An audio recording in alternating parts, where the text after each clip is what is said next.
फिर हमें उसी डायमेंशन पोर्टल को दिखाया जाता है। फिर हेवन सेक्ट लीडर कहता है कि हम हाल की अशुभ घटनाओं के पीछे की ताकतों का पता लगा रहे थे और अंत में हमें उनका ठिकाना मिल गया और हमने हमारी इलाइट फोर्स को उनके ऊपर घात लगाने को कहा और वे सभी एक भी अटैक करने में कामयाब नहीं हुए और जितने भी वहाँ पर गए थे वो सब मर गए। फिर हमें उनकी लाशों को दिखाया जाता है जो कि बहुत बुरी तरह से मरे हुए पड़े थे और उनके बाद पहुंचे एक ग्रुप के साथ स्वॉर्ड टेक्निक और मार्शल आर्ट पर विचार करते समय हमें ये निश्चित हुआ। फिर हमें डीमन किंग के जनरल को दिखाया जाता है जो कि एक आदमी का सर अपने हाथ में लिए हंसे जा रहा था। फिर हेवन सेक्ट लीडर कहता है ये सभी काम ह्यूमन कल्ट का था। अभी के सिचुएशन को देखते हुए क्या पुराने मार्शल आर्टिस्ट को उनसे लड़ने के लिए एक साथ मिलकर काम नहीं करना चाहिए? ये सुनकर मुबेक कहता है कि मैं सहमत हूँ। तो ये रीजन था आपका 5 पिक स्ट्रॉन्ग और रेड में शामिल न होने का। फिर हेवन सेक्ट लीडर टेबल पर जोर से हाथ मारते हुए कहता है कि सचमुच हम नहीं जानते कि ह्यूमन कल्ट के कमीने कब अपना ठिकाना बदलेंगे, इसलिए मैं 5 पिक स्ट्रॉन्ग और रेड के ऊपर पहले ही रेड नहीं कर सकता। इसीलिए उन्हें एक बार फिर हराने के लिए अभी से विक्टोरी स्क्वाड बनाने का फैसला ले लिया है। इसलिए मैं आप सभी से विनती करता हूँ कि विक्टोरी स्क्वाड की मदद कीजिए। इस पर काले कपड़े वाला आदमी अपनी स्वॉर्ड पर हाथ रखते हुए कहता है कि यदि वह सच में लौट आए हैं तो हम आपकी ज़रूर मदद करेंगे और अपनी स्वॉर्ड को टाइट पकड़ते हुए कहता है यह सही है, योमयांग कल्ट मुरिम का पुराना दुश्मन है। अब और कुछ कहने की जरूरत नहीं, चलो जाकर उनको टेक डाउन कर देते हैं। इस पर मुबेक अपने मन में कहता है कि यह सब बहुत इंपॉर्टेंट है, 5 पिक स्ट्रॉन्ग होल्ड से भी ज़्यादा। लेकिन अगर हम दोनों 5 पिक स्ट्रॉन्ग होल्ड रेड का हिस्सा नहीं होंगे तो क्या ये रेड सक्सेसफुल होगी? फिर हमें सीन शिफ्ट होकर 5 पिक स्ट्रॉन्ग होल्ड माउंटेन का सीन दिखाया जाता है। फिर हमें सेल्जो और सोमिन को दिखाया जाता है जो कि चलते हुए कहीं पर जा रहे थे। फिर हमें उनके पीछे एक बैंडिट को दिखाया जाता है जो कि अपने हाथ में स्वॉर्ड लिए खड़ा था। फिर सोमिन सेल्जो से कहते हैं हमें यहाँ पर फंसे हुए एक वीक हो गया है, मुझे यकीन है कि हमारी फैमिली पैसा लेकर आ रहे होंगे, इसलिए थोड़ी देर और। उसकी बात सुनकर सेल्जो हंसते हुए कहते हैं कि ठीक है और मन में सोचते हुए कहते हैं कि ऐसा हो सकता है कि उन्होंने हेवन सेक्ट से पैसा उधार लिया हो, लेकिन हम 1000 न्यान कैसे चुकाएंगे? फिर एक लड़का अपनी नाक के पास से हाथ हिलाते हुए कहता है कि क्या तुम टॉयलेट या किसी और काम से आई हो? और ये कहने वाला जोका होता है। फिर जोका उन दोनों को चिढ़ाते हुए उस बैंडी से कहता है कि अरे उन्होंने ऐसा क्या किया जो इतना अच्छा था, तुम उन्हें इतना खिला रहे हो कि वो टॉयलेट को जा रही है।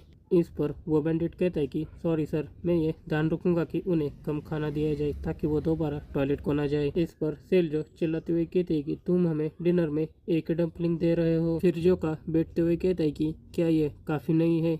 दुनिया में ऐसे कई लोग हैं जिनको खाना नहीं मिलता। उसकी बात सुनकर सेल्जो कहती है कि ये इम्पॉसिबल है, अगर ऐसा है तो मुझे साबित करके दिखाओ। फिर जोका अपनी सांस छोड़ते हुए पुराने दिनों को याद करता है और कहता है एज एक्सपेक्टेड, और हंसते हुए कहता है मैं खुशी महसूस नहीं कर रहा, तुमको पैसे के अलावा कुछ भी न मिलने पर भी जाने देना। उसकी ऐसी बात सुनकर सेल्जो घबराते हुए कहते कि क्या तुम्हें और क्या चाहिए, ये पैसा काफ़ी नहीं? इस पर जोका बड़ी क्रिपी सी स्माइल देकर कहता है कि वो पैसा जो तुम्हारी माँ ने हेवन सेक्ट से उधार लिया है और मैं वायरोंग मैनर के सभी पैसों के सोर्स को डिस्ट्रॉय करने जा रहा हूँ ताकि तुम वो पैसा कभी चुका ना पाओ। इस पर सेल्जो घबराते हुए कहते हैं कि ये कैसी बकवास है, तुम्हारे जैसा कोई व्यक्ति ऐसा कैसे कर सकता है? फिर जोका एक टोकन दिखाते हुए कहता है कि यह बहुत आसान है और कहता है आखिरकार मैं ग्रीन फॉरेस्ट पेट्रोल में हूँ। उसके हाथ में वो टोकन देखकर वो दोनों भी हैरान हो जाती है।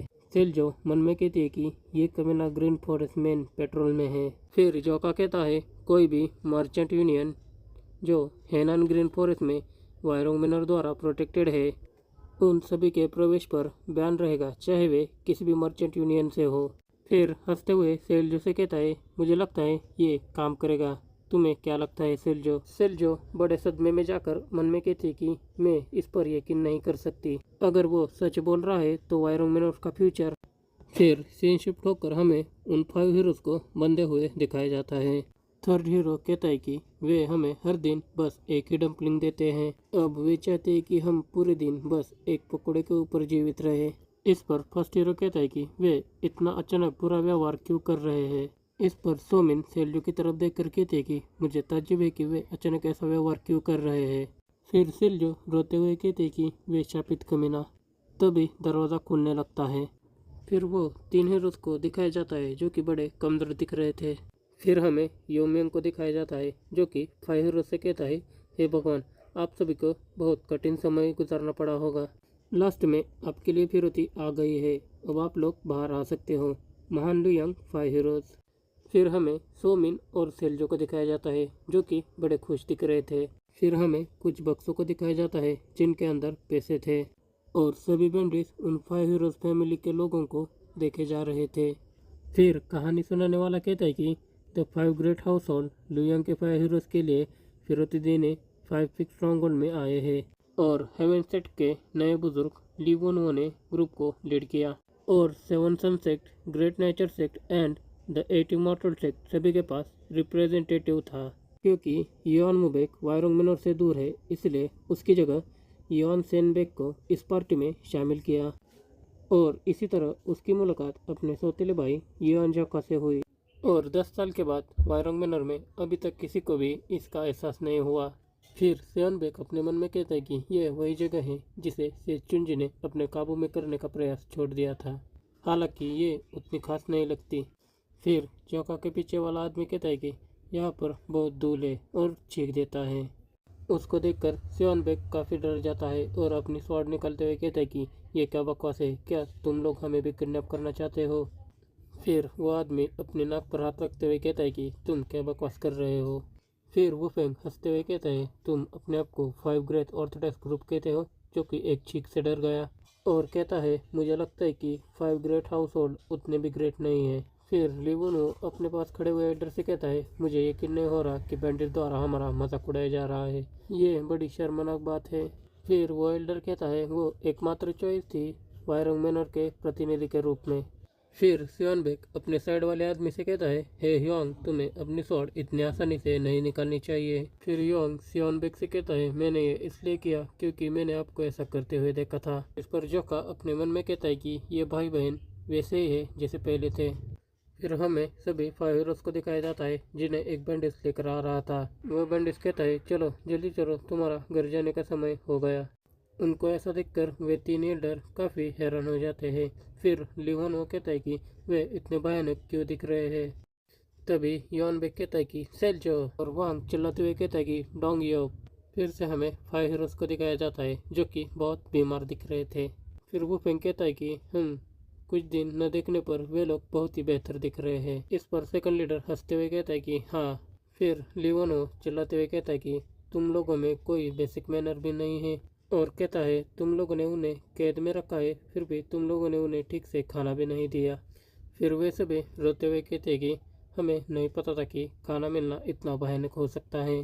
फिर जोका अपने कान में हाथ डालते हुए कहता है कि ऐसा नहीं है कि कोई भूख से मर गया है, तुम इतना शोर क्यों कर रहे हो। और कहता है तुम्हारे जैसे बूढ़े लोग बहुत ही बड़ी परेशानी है और वे लोग कौन है जिनके पास बेसिक मैनर्स नहीं है, हमें सीधा समझाइए।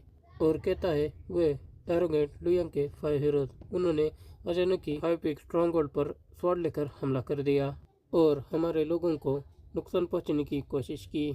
फिर लिवोनो मन में कहता है कि ऐसे लोगों के प्रति हमारे पास किसी बेसिक मैनर्स का होना ज़रूरी है और गुस्से से कहता है कि हाँ सही है। फिर जोका उनकी तरफ हाथ दिखाते हुए कहता है कि इतना सब होने के बावजूद भी न केवल हमने उनकी जान बख्श दी, बल्कि हमने उनके सिर पर सोने के लिए एक छत और उनको खाना भी दिया ताकि वे मर न जाए। फिर थर्ड हीरो कहता है कि वाह, इसके लिए हम बहुत आभारी हैं। फिर जोका अपनी एनर्जी को रिलीज करते हुए कहता है कि यदि तुमको कोई दिक्कत है तो यहाँ आकर मुझसे बात करो। उसके एनर्जी को देखकर लीवन अपने मन में कहता है कि यह बच्चा, इसके चारों ओर एक्स्ट्रा ऑर्डिनरी एनर्जी है और वैसे भी सब्जुकेशन कॉर्ड इस जगह पर जल्दी ही हमला करेगा। और कहता है हमारी पहली प्रायोरिटी अभी भी इन 5 हीरोज को बचाना है। और फिर जोका की तरफ देखकर कहता है, हाँ मैं तुम्हारी बात सुन रहा हूँ, अब उनको जाने दो।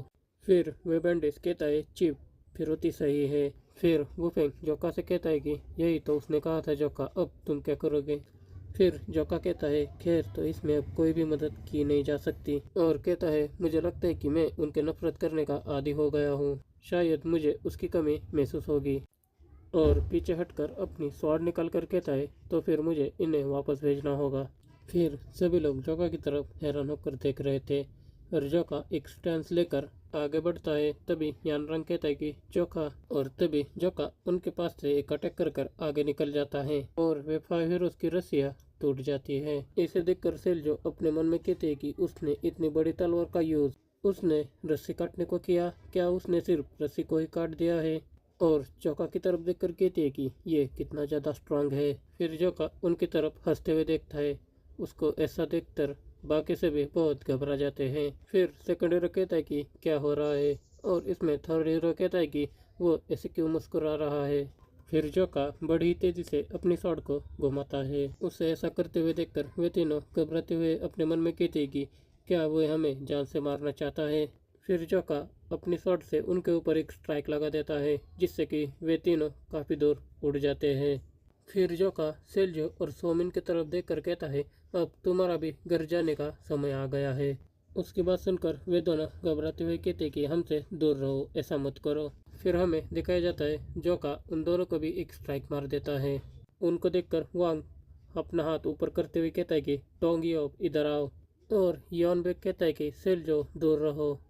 और फिर फर्स्ट और सेकंड हीरो नीचे गिर जाते हैं। उन्हें गिरते हुए देखकर लीवन वो ऊपर जंप कर सोमिन को बचा लेता है। फिर सेल्जो नीचे आते हुए कहती है, स्योनबेक मुझे पकड़ो, और उसके ऊपर गिर जाती है। फिर लीवन वो सोमिन को नीचे लेकर आता है। फिर हमें कहानी सुनाने वाला कहता है, तो इसी तरह हुई उनकी वापस जाने की बातचीत और परेशानी भरे फाइलुयांग का अंत हो गया। फिर सोमिन अपने मन में कहते हैं कि वह कमीना उसकी हिम्मत कैसे हुई हेवन सेक्ट से ऐसा बर्ताव करने की। तभी कहानी सुनाने वाला कहता है कि यह एक फ्यूचर की घटना का कारण बन गया, जो बाद में बन गया